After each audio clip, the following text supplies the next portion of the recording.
Hi, today we're going to be looking at a cool feature on the MI phone called QuickBall. If you already know what it is, there's something that might surprise you, so stay till the end. If you don't, QuickBall is a widget which accesses shortcuts. So let me show you how to turn it on. Pull down the notification shade, open settings, go down to additional settings. There's QuickBall there. You turn that on. So here's the QuickBall. So basically it lets you access a set of shortcuts. You can change this as per your preference. Go to select shortcuts. You can move these shortcuts up and down as you like. So if I move mobile data up, it's going to come there on top. And I can also change these shortcuts to any of these or another app on my phone. So say I want YouTube on the shortcut. So it's going to come in my shortcut.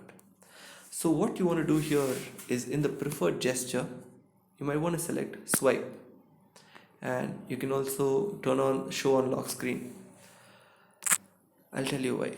So when swipe is turned on, you can access your apps super quick. So basically you can just touch this and touch the app you want to open, or you can just swipe into that app directly from the QuickBall. So let me show you how quickly this is done. So you just want to swipe into that and there YouTube is open. Fast, wasn't it? So let me show you another feature where you can instantly lock your phone. So my lock button is right there. So I just have to swipe it like that to the lock button. So let me show you how I swipe. So my phone is normal now. I just swipe from right to left and boom, my phone is locked. Say I want to set silent mode from here. So my silent mode is up here.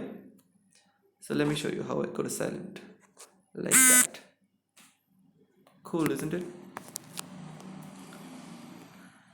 So there are other features where you can even use your power button here. So my power button, I'm setting it. The power button. So in case your power button is broken, you can use this. And yeah, that's about it. Thank you guys. Hope you like the video.